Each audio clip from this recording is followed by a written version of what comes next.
Hello, folks. Welcome back to Rugby Ascendant. This is Chris in Central Pennsylvania.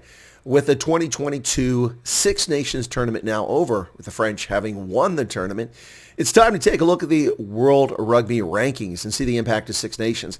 While the Southern Hemisphere teams have remained idle during this Six Nations window, it's given the Six Nations teams an opportunity to improve their position, or in some cases, make it worse. Let's take a look at what happened here after the Six Nations. Well, France have leapt over the All Blacks into second place on the World Rugby rankings following their Six Nations Grand Slam success this past weekend.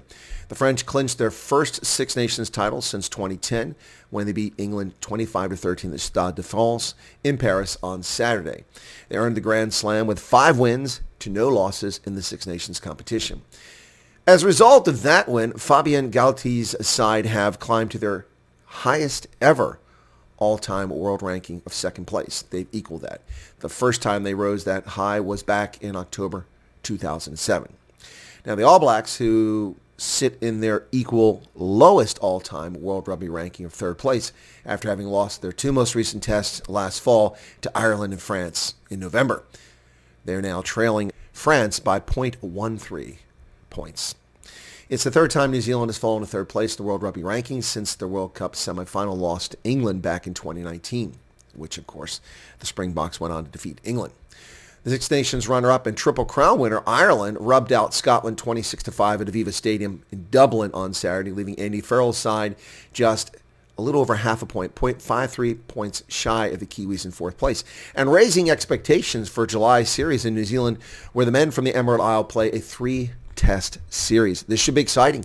The Irish have a chance to pummel New Zealand. Of course, that'll be a huge get that far away from home in New Zealand. We'll see what happens, but Ireland has a July series of 3 tests in New Zealand against the All Blacks, and the two of them could beat each other up and either remain pretty much the same, or we could see New Zealand climb further up.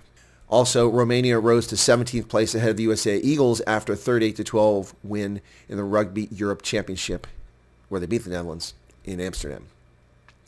And finally, in the world rankings, Welsh rugby fans are more than just a little bit unhappy after the turgid performance the team turned in at Millennium Stadium in Cardiff, where the perennial wooden spoon 36 consecutive Six Nation loss Italian, Les Azzurri, the Italian side shocked them 22-21. Wales drops to 9th place, barely in the top 10, with Argentina moving up to 8th spot in the rankings. Japan nipping at Wales' heels. The idle Springboks remain atop the world rankings, 1.73 points ahead of the surging Les Bleus. And there you have it, folks. That's the World Rugby rankings this week, towards the end of March 2022, after the Six Nations outcome. France surging up to second place, the idle All Blacks falling to third, and Ireland coming in second in the Six Nations, but moving up on the heels of the All Blacks, which really makes the July Test Series something to behold. Meanwhile, who knows what's going to happen with Wales? Wayne Pivac, is his job in jeopardy? That's a big question. A lot of people are asking that question. And Scotland, a less than impressive performance, as well as England, not really going anywhere in the rankings, those teams. And there you have it, folks, World Rugby rankings for this week after the Six Nations tournament. Thanks a lot. Be sure to smash the like button. If you're not a subscriber, why don't you become one? It's easy. Hit the button right down there. Thank you for your support. Cheers, everyone.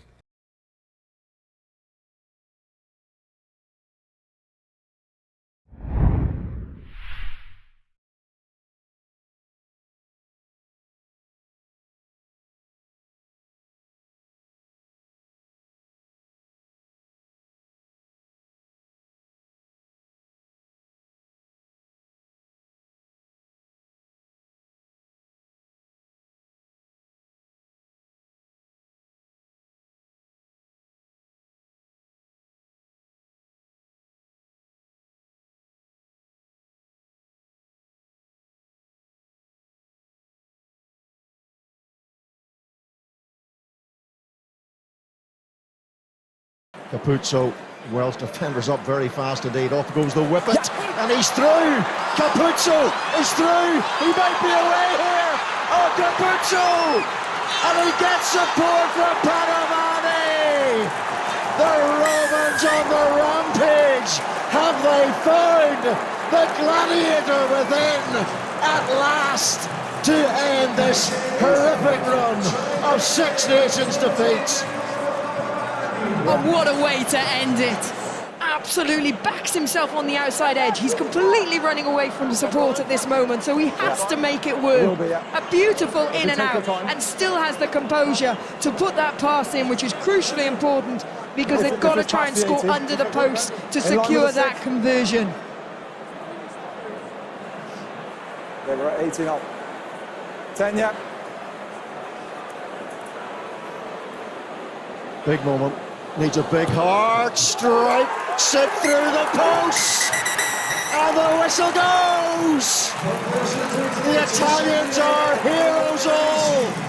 36 Six Nations defeats in a row has been ended with their first ever away victory at the Principality Stadium.